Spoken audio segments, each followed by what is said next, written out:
నమస్తే, నేను Devi. Welcome to story board. కేంద్రం ఏపీకి మరోసారి హ్యాండ్ ఇచ్చింది.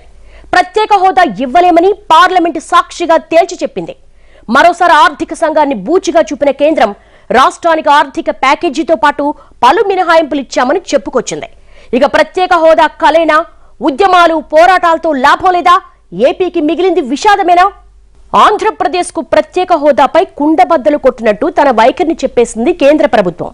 ఇప్పటికే పలు సందర్భాల్లో దీనిపై కొంత క్లారిటీ ఇచ్చినా మరోసారి తన వైఖరిని లోక్సభలో స్పష్టం చేసింది. ఏపీకి ప్రత్యేక హోదా ఇవ్వలేమని తేల్చేసింది. ఏపీకి ప్రత్యేక ప్యాకేజీతో పాటు అనేక మినహాయింపులు ఇచ్చినట్టు చెప్పింది కేంద్రం. ఏపీకి కేంద్రం మరోసారి మొండి చేయి చూపించింది. ప్రత్యేక హోదా విషయంలో ఎలాంటి ఆశలు పెట్టుకోవద్దని నిర్మోహమాటంగా చెప్పేసింది. ఇప్పటికే పలుమార్లు హోదా ఇవ్వలేమని చెప్పిన కేంద్రం ఇప్పుడు అదే విషయాన్ని మరోసారి చెప్పింది. 14వ ఆర్థిక సంఘం సిఫార్సుల కారణంగా హోదా ఇవ్వడం కుదరదని తేల్చేసింది. विशेष राजकीय दर्जा का 14वें वित्त आयोग की अनुशंसा में प्रावधान को समाप्त कर दिया गया, लेकिन राज्य के बंटवारे के बाद एक बड़ी राशि विशेष पैकेज के रूप में केंद्र सरकार के वित्त मंत्रालय ने दिया है. తెలుగు రాష్ట్రాల మధ్య అనేక సమస్యలున్నాయన్న కేంద్ర మంత్రి నిత్యానంద్ రాయ్ ఆ సమస్యలను తెలుగు రాష్ట్రాలే పరిష్కరించుకోవాలని సూచించారు. మరికొన్ని విభజన హామీలు వివిధ దశల్లో ఉన్నాయని వెల్లడించిన కేంద్ర మంత్రి ప్రాజెక్టులు, విద్యా సంస్థల నిర్మాణం సుదీర్ఘకాలం పట్టే అవకాశం ఉందన్నారు. మరోవైపు విభజన హామీ అమలుపై వివిధ శాఖలతో సమీక్ష చేస్తున్నామన్నారు. ఏపీకి ఇప్పటికే ప్రత్యేక ప్యాకేజీ ప్రకటించినట్లు కేంద్రం చెప్పింది. ఏపీ పునర్విభజన చట్టాన్ని ఏ మేరకు అమలు చేశారో కేంద్రం స్పష్టం చేయాలని తెలుగుదేశం పార్టీ ఎంపీ రామ్మోహన్ నాయుడు లోక్సభలో ప్రశ్నించారు. How much is the implementation of the act and also the reasons for non-fulfillment of assurances and what is the proposed deadline? And the answer, sir, I'd like to put it on record also. It says large number of provisions of the act have been implemented. Sir, my question still remains the same, sir. It has not been answered. ఈ అంశంపై అడిగిన లిఖితపూర్వక ప్రశ్నకు కేంద్ర హోంశాఖ ఇచ్చిన సమాధానం సంతృప్తికరంగా లేదన్నారు. దీనిపై స్పందించిన కేంద్ర హోంశాఖ సహాయ మంత్రి నిత్యానంద్ రాయ్ పునర్విభజన చట్టంలోని అనేక అంశాలు రెండు తెలుగు రాష్ట్రాలు కలిసి పరిష్కరించుకోవాల్సి ఉందని సమాధానమిచ్చారు. ప్రత్యేక ప్యాకేజీతో సంబంధం లేకుండా ఆంధ్రప్రదేశ్కు ప్రత్యేక హోదా ఇవ్వాల్సిందేనని వైఎస్ఆర్ కాంగ్రెస్ పార్టీ ఎంపీ మిథున్ రెడ్డి కేంద్ర ప్రభుత్వాన్ని డిమాండ్ చేశారు. రాష్ట్రం విడిపోయి 7 ఏళ్లు పూర్తయినా పునర్విభజన చట్టంలోని అనేక అంశాలు ఇంకా నెరవేరలేదన్నారు. దీనికి కారణాలేంటో కేంద్ర ప్రభుత్వం చెప్పాలని ఆయన డిమాండ్ చేశారు. And the act is for 10 years, sir. 7 years have passed, and most of them have not been fulfilled, sir. We don't know for what reasons these things are not being fulfilled, and we want a direct answer from the minister, sir. We demand special category status. Parliament సాక్షిగా కేంద్రం చెప్పిన సమాధానంతో AP ప్రజలకు మరోసారి నిరాశ ఎదురైంది. విభజనతో ఆర్థికంగా ఇబ్బందుల్లో ఉన్న రాష్ట్రానికి, పారిశ్రామికంగా వెనుకబడిన రాష్ట్రానికి హోదా కొత్త ఊపిరి పోస్తుందని ఇక్కడి నాయకులతో పాటు ప్రజలు కూడా ఆశించారు. అయితే ఎప్పటికప్పుడు ప్రత్యేక హోదా విషయంలో దోబూచులాడుతున్న కేంద్రం చివరకు హోదా రాదని చెప్పేసింది. ఏపీ ప్రజలు ప్రత్యేక హోదా కోసం కొన్నాళ్లుగా పోరాటం చేస్తూనే ఉన్నారు. ఆంధ్రప్రదేశ్కు ప్రత్యేక హోదా కల్పిస్తామని నాటి ప్రధానమంత్రి మన్మోహన్ సింగ్ రాజ్యసభలో ప్రకటన చేశారు. కేంద్ర కేబినెట్ కూడా దీనికి ఆమోదం తెలిపింది. అయితే ఆ తర్వాత అధికారంలోకి వచ్చిన బీజేపీ ప్రభుత్వం హోదాకు టాటా చెప్పేసింది. 5వ ఆర్థిక సంఘం సిఫార్సులను అనుసరించి 1969లో రాష్ట్రాలకు ప్రత్యేక హోదా కల్పించే పద్ధతిని ప్రవేశపెట్టారు. అసోం, నాగాలాండ్, జమ్మూ కాశ్మీర్ రాష్ట్రాలకు మాత్రమే ప్రారంభంలో ఈ ప్రత్యేక హోదా ఉండేది. తర్వాత వివిధ రాష్ట్రాల నుంచి డిమాండ్లు రావడం, అక్కడి పరిస్థితుల కారణంగా మరో 8 రాష్ట్రాలకు కూడా హోదా కల్పించారు. ప్రస్తుతం అరుణాచల్ ప్రదేశ్, హిమాచల్ ప్రదేశ్, మణిపూర్, మేఘాలయ, మిజోరం, సిక్కిం, త్రిపుర, ఉత్తరాఖండ్లకు ప్రత్యేక హోదా ఉంది. ఇటీవల ఏపీతో పాటు బీహార్, ఛత్తీస్గఢ్, ఒడిశా, రాజస్థాన్ రాష్ట్రాలు కూడా ప్రత్యేక హోదా కోసం డిమాండ్ చేస్తున్నాయి. ప్రత్యేక హోదాపై అధ్యయనానికి కేంద్ర ప్రభుత్వం 2013లో అప్పటి reserve bank governor Raghuram Rajan ఆధ్వర్యంలో కమిటీ ఏర్పాటు చేసింది. ఒక రాష్ట్రానికి ప్రత్యేక హోదా కల్పించాలంటే పలు అంశాలను పరిగణలోకి తీసుకుంటారు. పర్వత ప్రాంతాలు, రవాణా సౌకర్యాలు సరిగా లేని ప్రాంతాలై ఉండాలి. జనసాంద్రత తక్కువగా ఉండాలి. గిరిజనుల సంఖ్య ఎక్కువగా ఉండాలి. సరైన మౌలిక సదుపాయాలు లేని ప్రాంతాలై ఉండాలి. ఆర్థిక వనరులు ఉన్నప్పటికీ ఆర్థికంగా పటిష్టంగా లేని ప్రాంతమై ఉండాలి. విదేశాలతో సరిహద్దులుండి వ్యూహాత్మకంగా ప్రాధాన్యం ఉన్న రాష్ట్రాలై ఉండాలి. ప్రధానమంత్రి అధ్యక్షతనున్న జాతీయ అభివృద్ధి మండలి, కేంద్ర మంత్రులు, రాష్ట్రాల ముఖ్యమంత్రులు ప్రణాళికా సంఘం సలహా మేరకు ప్రత్యేక హోదాపై నిర్ణయం తీసుకుంటారు. అయితే ఇప్పుడు ప్రణాళికా సంఘం స్థానంలో కొత్తగా నీతి ఆయోగ్ను ఎన్డీఏ ప్రభుత్వం ఏర్పాటు చేసింది. ప్రత్యేక హోదా అనేది నిధుల కేటాయింపులతో సంబంధం ఉండడం వల్ల కేంద్ర ఆర్థిక సంఘం నిర్ణయం కూడా ఇందులో కీలకంగా మారింది. ప్రత్యేక హోదా కల్పించిన రాష్ట్రానికి కేంద్రం మెరుగైన సదుపాయాలు అందించేందుకు గ్రాంట్ల రూపంలో ఆర్థిక సాయాన్ని అందిస్తుంది. కేంద్ర ప్రభుత్వం రాష్ట్రాలకు ఇస్తున్న నిధుల్లో 30% నిధులను మొదట ప్రత్యేక హోదా కలిగిన రాష్ట్రాలకే పంచుతారు. ఆ తర్వాత మిగిలిన 70% నిధులను ఇతర రాష్ట్రాలకు అందిస్తారు. కేంద్ర ప్రభుత్వ పథకాల్లో 90% నిధులను గ్రాంట్లుగా, 10% నిధులను ప్రత్యేక హోదా కలిగిన రాష్ట్రాలకు రుణంగా ఇస్తారు. పన్నుల్లో మినహాయింపు కూడా ఉంటుంది. పరిశ్రమలు పెట్టే వారికి రాయితీలు ఇస్తారు, ప్రోత్సాహకాలు అందిస్తారు. రుణాల చెల్లింపును వాయిదా వేయడం లేదా పునరుద్ధరించడం కూడా చేస్తారు. అయితే ఏపీకి ప్రత్యేక హోదా విషయంలో తమను బూచిగా చూపడం సరికాదని ఆర్థిక సంఘం గతంలోనే స్పష్టం చేసింది. ఆర్థిక సంఘం కేవలం సూచనలు మాత్రమే చేస్తుందని, రాజకీయ నిర్ణయం తీసుకోవాల్సింది కేంద్రమేనని తేల్చేసింది. రాష్ట్ర విభజన జరిగినప్పుడు హామీల పర్యవేక్షణకు ఇంప్లిమెంటేషన్ మెకానిజం ఉండేదని, దీనికి ప్లానింగ్ కమిషన్ వైస్ చైర్మన్ బాధ్యత తీసుకునేవారని అప్పట్లో ఆర్థిక సంఘం గుర్తు చేసింది. అయితే ఏపీ పునర్విభజనకు ఎలాంటి ఇంప్లిమెంటేషన్ మెకానిజం లేదని కూడా ఆర్థిక సంఘం చురకలంటించింది. దీని మీద నిర్ణయాధికారం తీసుకునేటువంటి హక్కు లేదు, అధికారం పూర్తిగా కేంద్ర ప్రభుత్వం అంది అని చెప్పని కేంద్ర ప్రభుత్వం ఏ రాష్ట్రానికైనా కూడా స్పెషల్ కేటగిరీ స్టేటస్ ఇవ్వదలుచుకుంటే ఇవ్వవచ్చని, దీన్ని 15th ఫైనాన్స్ కమిషన్ ఆపేటువంటి అధికారం లేదని ఇప్పటికే కొన్ని రాష్ట్రాలు డిమాండ్ చేస్తున్నాయని చెప్పని చాలా స్పష్టంగా 15th ఫైనాన్స్ కమిషన్ ఏపీకి ప్రత్యేక హోదా విషయంలో కేంద్రం మొదటి నుంచి తనకేం పట్టనట్టే వ్యవహరించింది. విభజన చట్టానికి హోదాకు సంబంధం లేదని వాదించింది. అదేమంటే చట్టంలో హోదా విషయం ఎక్కడుందో చెప్పాలని ప్రశ్నించింది. ఏపీకి హోదా ఇస్తే ఇంకా చాలా రాష్ట్రాలు అదే డిమాండ్తో గొడవ చేస్తాయని, అప్పుడు అన్ని రాష్ట్రాలకు హోదా ఇవ్వడం సాధ్యం కాదని చెప్పింది. ఇలా ఏదో ఒక సాకు చెప్పి హోదా విషయంలో ఆశలు వదులుకోవాల్సిందేనని చెబుతూ వచ్చింది కేంద్రం. హోదాకు సమానమైన ఆర్థిక ప్యాకేజీ ఇస్తామని, అందుకోసం స్పెషల్ పర్పస్ వెహికల్ పెట్టుకోవాలని చెప్పామని కూడా కేంద్రం పార్లమెంట్లో గతంలో చెప్పింది. అయితే దీనికి ఏపీ సర్కార్ ముందుకు రాలేదని నెపం రాష్ట్ర ప్రభుత్వంపై మోపింది. విభజనతో ఆర్థికంగా ఇబ్బందుల్లో కూరుకుపోయిన ఏపీని పెద్దన్న బాధ్యతలో ఆదుకోవాల్సిన కేంద్రం హోదా విషయంలో చేతులెత్తేసింది. రాష్ట్ర విభజన జరిగి 7 ఏళ్లైంది. ప్రత్యేక హోదా హామీకి అతీగతి లేదు. కేంద్రంలో యూపీఏ సర్కార్ ప్రత్యేక హోదా హామీ ఇచ్చింది. ఎన్డీఏ సర్కార్ వచ్చాక హోదాను క్రమంగా నీరుగార్చింది. అసలు యూపీఏకి హోదాపై చిత్తశుద్ధి లేదని, ఉంటే విభజన చట్టంలో చేర్చేవారనే వాదన కూడా ఉంది. కాంగ్రెస్, బీజేపీ కలిసి రాష్ట్ర విభజన చేశాయి. ఈ రెండు పార్టీలు హోదా విషయంలోనూ ఒకే మాటపై ఉన్నాయి. కానీ అధికారంలోకి వచ్చిన తర్వాత బీజేపీ మాట మార్చింది. హోదాకు ఆర్థిక సంఘానికి లింకు పెట్టి ఏపీకి హ్యాండ్ ఇచ్చింది. విశాఖ ఉక్కు మీద ప్రజల్లో తీవ్రమైన అసంతృప్తి రగులుతున్న నేపథ్యాన్ని గుర్తుపెట్టుకునైనా ప్యాకేజీ అమలుకైనా సిద్ధం కాకపోగా, ప్రత్యేక హోదాను ఒప్పుకోకపోగా ఆ ప్రసక్తే లేదని మళ్ళీ చెప్తుంది. కాబట్టి ఆంధ్రప్రదేశ్ పట్ల ఒక ఘోర నిర్లక్ష్యం, ఉపేక్ష, నిరాసక్తత, వాగ్దాన భంగం, విశ్వాసఘాతుకం ఇవన్నీ కూడా చాలా చాలా దారుణమైన విషయాలు. దీనికి మూల్యం చెల్లించాల్సి ఉంటుంది కేంద్రం. విభజనతో అన్ని రకాలుగా నష్టపోయిన ఏపీని ఆదుకోవాలంటే ప్రత్యేక హోదా ఇచ్చి తీరాలని ప్రతిపక్షంలో ఉన్నప్పుడు బీజేపీ నేతలు గట్టిగా పోరాడారు.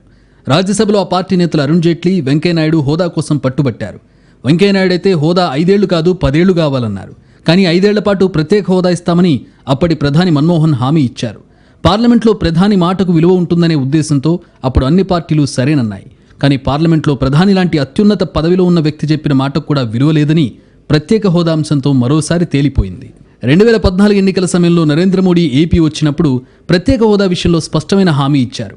ఏపీని అన్ని విధాలా ఆదుకుంటామని చెప్పారు. కాంగ్రెస్ ఏపీకి అన్యాయం చేసిందని, బీజేపీ కేంద్రంలో అధికారంలోకి వస్తే న్యాయం చేస్తామని అన్నారు. కానీ జరిగింది వేరు. ఎన్నికలు ముగిసినా ప్రభుత్వం ఏర్పడిన తరువాత మొదటి ఏడాది హోదాపై అధ్యయనం పేరుతో కాలయాపన చేశారు. ఆ తర్వాత ఆర్థిక సంఘాన్ని సాకుగా చూపించారు. ప్రతిపక్షంలో ఉన్న కాంగ్రెస్ గట్టిగా మాట్లాడితే మీకంత చిత్తశుద్ధి ఉంటే హోదా అంశాన్ని చట్టంలో ఎందుకు చేర్చలేదని దబాయించారు. అప్పట్లో ఏపీలో అధికారంలో ఉన్న టీడీపీ కూడా ఎన్డీఏలో మిత్రపక్షంగా ఉంది. ముందే గొడవ పెట్టుకోవడం ఎందుకు, చర్చల ద్వారా హోదాను సాధించుకోవాలనే ఉద్దేశంతో ఉంది. అయితే ఎప్పటికప్పుడు హోదా విషయంలో నాన్చుడు వైఖరి అవలంబించింది కేంద్రం. చివరకు ప్రత్యేక ప్యాకేజీ ఇస్తామని అర్ధరాత్రి అరుణ్ జైట్లీ ప్రకటన చేశారు. అరుణ్ జైట్లీ ప్రకటనను అప్పట్లో ఏపీ సీఎం చంద్రబాబు కూడా స్వాగతించారు. అయితే ఆర్థిక ప్యాకేజీ ఇవ్వాలంటే స్పెషల్ పర్పస్ వెహికల్ పెట్టుకోవాలని కేంద్రం షరతు పెట్టింది. దీన్ని చంద్రబాబు తిరస్కరించారు. దీంతో ఆర్థిక ప్యాకేజీ ఇస్తామన్న మాటగానే మిగిలిపోయింది. ఆ తర్వాత ఏపీలో హోదా ఉద్యమం ఉవ్వెత్తున ఎగిసిపడింది. విభజన సమయంలో హామీ ఇచ్చిన హోదా ఇవ్వకుండా ప్యాకేజీ ఎలా ఇస్తారని నిరసనలు వెల్లువెత్తాయి. జనసేన అధినేత పవన్ కళ్యాణ్ కూడా ప్యాకేజీ పేరుతో పాచిపోయిన లడ్డూ ఇస్తారని మండిపడ్డారు. అప్పుడు ప్రతిపక్షంలో ఉన్న వైసీపీ హోదాతోనే యువతకు భవిత అంటూ జిల్లాల వారీగా ధర్నాలు నిర్వహించింది. తాము అధికారంలోకి వస్తే హోదా తెస్తామని హామీ ఇచ్చింది. 2019 ఎన్నికలు దగ్గర పడుతున్న కొద్దీ ఏపీలో హోదా సెంటిమెంట్ బలపడింది. దీంతో టీడీపీ కూడా స్టాండ్ మార్చుకుంది. ప్యాకేజీ అక్కర్లేదు, హోదా ఇవ్వాల్సిందేనని తేల్చి చెప్పింది. ఏ రాష్ట్రానికి హోదా ఇవ్వడం లేదని చెప్పి కేంద్రం మోసం చేసిందని, కానీ మిగతా రాష్ట్రాలకు హోదా కొనసాగిస్తూ ఏపీకి మాత్రమే హ్యాండ్ ఇవ్వడం సహించేది లేదని చంద్రబాబు స్పష్టం చేశారు. చివరకు హోదా ఇవ్వనందుకు నిరసనగా కేంద్రంలో ఉన్న టీడీపీ మంత్రులతో రాజీనామా చేయించి ఎన్డీఏ కూటమి నుంచి బయటకొచ్చారు. ప్రత్యేక హోదా విషయంలో కేంద్రం వైఖరిని వ్యతిరేకిస్తూ అవిశ్వాస తీర్మానం కూడా పెట్టారు. దీనికి కాంగ్రెస్ పార్టీ కూడా మద్దతు పలికింది. అయితే సంఖ్యాబలం లేని కారణంగా ఈ తీర్మానం వీగిపోయింది. 2019 ఎన్నికల్లో ప్రత్యేక హోదా అంశం బలంగా పనిచేసింది. బీజేపీకి నోటా కంటే తక్కువ ఓట్లొచ్చాయి. హోదా కోసం పోరాటం చేసినా తెస్తామని చెప్పిన వైసీపీ ఘన విజయం సాధించింది. అయితే కేంద్రంలో మోడీకి కూడా భారీ సంఖ్యలో ఎంపీ సీట్లు రావడంతో హోదా విషయంలో అడగడం తప్ప ఏమీ చేయలేమని జగన్ స్పష్టం చేశారు. సీఎంగా తొలి ఢిల్లీ పర్యటనలోనే హోదా ఇచ్చేదాకా అడుగుతూనే ఉంటామని చెప్పిన జగన్ డిమాండ్ చేసే పరిస్థితి మాత్రం లేదని, బీజేపీకి కావాల్సిన దానికంటే ఎక్కువ బలం ఉందని వాపోయారు. కేంద్రంలో బీజేపీ ప్రభుత్వ ఏర్పాటుకు కొంతమంది ఎంపీలు తక్కువైతే తాము మద్దతివ్వాలంటే హోదా ఇవ్వాలని షరతు పెట్టాలని భావించామని, కానీ బీజేపీకి సొంతంగానే మెజారిటీ రావడంతో ఇక చేసేదేమీ లేదని జగన్ తేల్చేశారు. అయితే ప్రత్యేక హోదాకు కట్టుబడి ఉన్నామని, కేంద్రం సానుకూలంగా స్పందించే వరకు అడుగుతూనే ఉంటామని చెప్పారు. అయితే ఏపీలో ఎవరు ప్రభుత్వంలో ఉన్నా కేంద్రంలో మాత్రం ఎన్డీఏనే అధికారంలో ఉండడంతో హోదా విషయంలో అడుగు ముందుకు పడలేదు. గతంలో ఆర్థిక సంఘాన్ని బూచిగా చూపించిన కేంద్రం ఇప్పుడు కూడా అదే సాకు చెప్పింది. గత 2 ఏళ్లలో టీడీపీ, వైసీపీ ఎంపీలు ఎన్నిసార్లు హోదా గురించి ప్రశ్నించినా అది ముగిసిన అధ్యాయమని ఒకసారి, హోదా ఇచ్చేది లేదని మరోసారి సమాధానాలు చెబుతూ వచ్చింది. గతం గతహ, ఇప్పుడేం అడగొద్దు అన్నట్టుగా ఉంది కేంద్రం తీరు. సరే, హోదా అంటే చట్టంలో లేదంటున్నారు. కనీసం చట్టాన్నైనా సరిగ్గా అమలు చేశారంటే అదీ లేదు. పైగా ఉన్న విశాఖ స్టీల్ ప్లాంట్ కూడా ప్రైవేటీకరణ చేస్తున్నారు. ఇలా ఏ విషయంలోనూ కేంద్రం ఏపీకి సానుకూలంగా లేదు. రాష్ట్రాలకు హక్కులుంటాయని, వాటికి అస్తిత్వం ఉందని, ప్రాంతీయ సెంటిమెంట్లు, ఆకాంక్షలను గౌరవించాలన్న ఉద్దేశం కేంద్రానికి ఉన్నట్టు కనిపించడం లేదు. అసలు మేమేమి హోదా ఇవ్వము, ఏం చేసుకుంటారో చేసుకోండి అనే ఒక నిర్లక్ష్య ధోరణిలో, ఏకపక్ష అప్రజాస్వామిక ధోరణిలో మాట్లాడుతున్న బీజేపీకి ఏపీ ప్రజలు, తెలంగాణ కూడా బలపరిచింది ఏపీని ఈ విషయంలో. కాబట్టి తెలుగు ప్రజలు మొత్తంగా తగిన గుణపాఠం చెప్తారనేది తథ్యం. పోరాటాలు, ఉద్యమాలు చేస్తే హోదా వస్తుందని నమ్మి ఇప్పటిదాకా ఎన్నో నిరసనలు, ధర్నాలు చేసిన ప్రజలకు కేంద్రం చెప్పిన మాట అశనిపాతంలా మారింది. సమైక్యాంధ్ర కోసం చివరిదాకా పోరాటం చేసిన ఏపీ ప్రజలకు నిరాశే మిగిలింది. ఇప్పుడు హోదా కోసం 7 ఏళ్లుగా కళ్ళు కాయలు కాచేలా ఎదురు చూసినా మళ్లీ నిట్టూర్పులే మిగిలాయనే ఆవేదన వ్యక్తమవుతోంది. ఎన్నాళ్లైనా కేంద్రం మెడలు వంచి హోదా సాధించుకునే మార్గం అసలు ఉందా అనేది ఎప్పటికీ సమాధానం లేని ప్రశ్నగానే మిగిలిపోయే పరిస్థితి కనిపిస్తోంది. ఏపీకి కేంద్రం ఎలాంటి చేయూత అందించదని క్లారిటీ వచ్చేసింది. విభజన చట్టం, హామీలు, ప్రధాని మాట, ఇలా పదే పాత చింతకాయ పచ్చడి మాటలు మాట్లాడొద్దని తేల్చేసింది. తాము కూడా ఆర్థిక సంఘం లాంటి పాచిపోయిన సాకులే చెబుతామని స్పష్టం చేసింది. కేంద్రం పార్లమెంట్లో చెప్పిన సమాధానంతో ఏపీకి ఒరిగేదేమీ లేదని తేలిపోయింది. దీంతో ఇక మన ఆర్థిక వ్యవస్థను మనం చక్కదిద్దుకోవాల్సిందే గాని ఎవరూ చేసేదేమీ ఉండదని ఏపీ ప్రజలకు స్పష్టత వచ్చింది. మరి నేతలు ఎలాంటి కార్యాచరణ తీసుకుంటారనేది తేలాల్సి ఉంది. ఏపీలో ప్రధాన పార్టీలు వైసీపీ, టీడీపీ ఇప్పటిదాకా విభజన హామీలు, కేంద్రంతో డీలింగ్స్పై ఒకరిపై ఒకరు ఆరోపణలు చేసుకుంటూ వచ్చారు. అధికారంలో ఎవరున్నా ప్రత్యేక హోదా రాదని ఇప్పుడు తేలిపోయింది. మొదట్నుంచి రాష్ట్రం కోసం కలిసి పోరాడాలన్న స్పృహ నేతల్లో కొరవడింది. గతంలో ప్రత్యేక హోదాపై అఖిలపక్షాన్ని ఢిల్లీ తీసుకెళ్లాలనే డిమాండ్లు వచ్చినా ఎవరూ పట్టించుకోలేదు. కనీసం అఖిలపక్ష సమావేశానికి కూడా దిక్కు లేకుండా పోయింది. ఇప్పుడు అదే పరిస్థితి కొనసాగుతోంది. ఎవరు అధికారంలో ఉన్నా ఏకపక్షంగా వ్యవహరిస్తున్నారే గాని సమిష్టి కార్యాచరణ తీసుకోవడం లేదనేది ఏపీలో రాజకీయ పార్టీలపై ఉన్న విమర్శ. ఇందులో నిజం లేకపోలేదంటున్నారు విమర్శకులు. యావత్ రాష్ట్ర ప్రజలు ఒకే మాటతో, ఒకే చేతలతో, ఒకే గళంతో రావాలి. అయితే ఇది సాధ్యమా అనేటువంటిదే ప్రశ్న. ఎందుకు అన్నట్లయితే ఇక్కడ ఉద్యమాలన్నీ కూడా ఒక తాటాకు మంటలు లాంటివి అనేటువంటి ఒక భావనలో కేంద్ర ప్రభుత్వం ఉన్నప్పుడు ఆ ఆలోచనని మార్చే దిశగా ఉద్యమించాలి అన్నట్లయితే ఇది ఎంతవరకు సాధ్యం అనేటువంటిది మళ్ళీ పదే ఒక ప్రశ్నగా మిగిలిపోవటం ఖాయం. ప్రజలు కూడా నాయకులు ఏం చెబితే అది నమ్మారు. కానీ అసలు వాస్తవం ఏంటనేది ఎవరూ పెద్దగా ఆలోచించలేదు. ఆ పార్టీ కాకపోతే ఈ పార్టీ కాకపోతే ఆ పార్టీ అనుకుంటున్నారు కానీ అసలు విభజన హామీలు నెరవేర్చడం ఏ పార్టీ వల్లైనా సాధ్యమైనా అనే ఆలోచన చేయలేదు. ఇప్పటికైనా వాస్తవంలోకి వచ్చి ఇల్లు చక్కదిద్దుకోవాలంటున్నారు నిపుణులు. ప్రస్తుతం ఆర్థికంగా ఏపీ దయనీయ స్థితిలో ఉంది. మళ్లీ జాగ్రత్తగా ఆర్థిక క్రమశిక్షణతో, ముందు చూపుతో వ్యవహరిస్తేనే భవిష్యత్ తరాలకైనా మంచి రోజులు వస్తాయనే నమ్మకం ఉంటుంది. అంతేగాని ఇంకా కేంద్రంపై పోరాటం పేరుతో కాలయాపన చేస్తే ఒరిగేదేమీ ఉండదనే వాదనలు వినిపిస్తున్నాయి. కేంద్రంలో మోడీ సర్కారు ఉంది కాబట్టి ప్రత్యేక హోదా రాదనుకోవడం కూడా ఒట్టి భ్రమే అంటున్నారు నిపుణులు. ప్రస్తుత పరిస్థితుల్లో కాంగ్రెస్ అధికారంలోకి వచ్చినా హోదా ఇవ్వడం అనుమానమే అంటున్నారు. ఇప్పటికే కొన్ని రాష్ట్రాల్లో రైతులకు రుణమాఫీ చేస్తామని అధికారంలోకి వచ్చిన కాంగ్రెస్ అక్కడ పూర్తి స్థాయిలో హామీని అమలు చేయని విషయాన్ని గుర్తు చేస్తున్నారు. రుణమాఫీతో పోలిస్తే ప్రత్యేక హోదా అనేది చాలా పెద్ద విషయం. పైగా దీనికి ఇతర రాష్ట్రాలు కూడా సమాధానపరచాల్సి ఉంటుంది. కాబట్టి ఎవరూ ఈ వ్యవహారాన్ని తలకెత్తుకోబోరని తేల్చి చెబుతున్నారు. ఏపీలో సహజ వనరులకు కొదవలేదు. సుదీర్ఘమైన సముద్ర తీరం కూడా ఉంది. ఇలా ప్రకృతి కల్పించిన అవకాశాల్ని అందిపుచ్చుకుని వేగంగా ఎదిగే సామర్థ్యం ఆంధ్రప్రదేశ్కు ఉంది.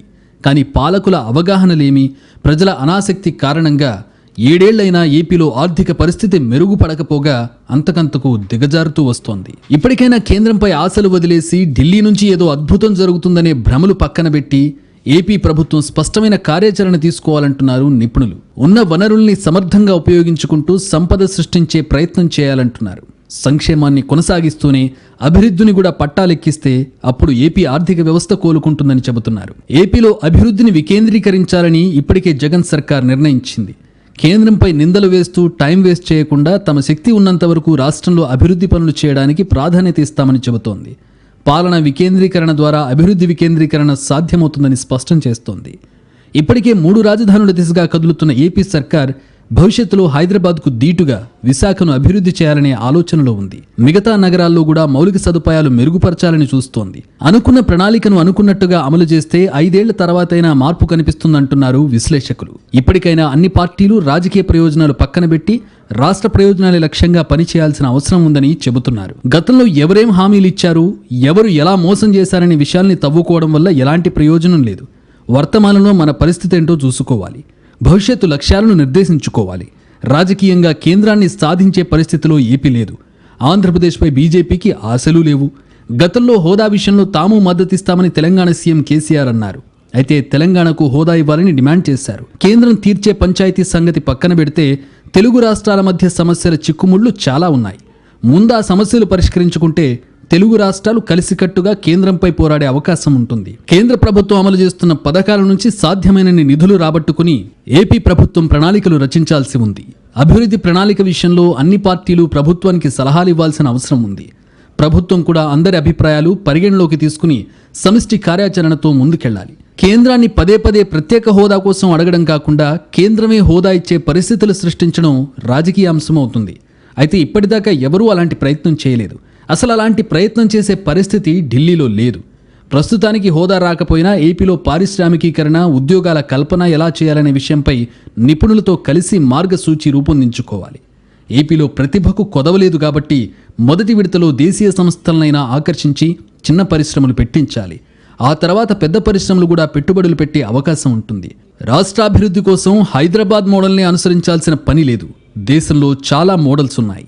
నిపుణుల సలహా మేరకు ఏపీలో ప్రస్తుత పరిస్థితికి ఏది నప్పుతుందో అది అనుసరించవచ్చుననే అభిప్రాయం వినిపిస్తోంది.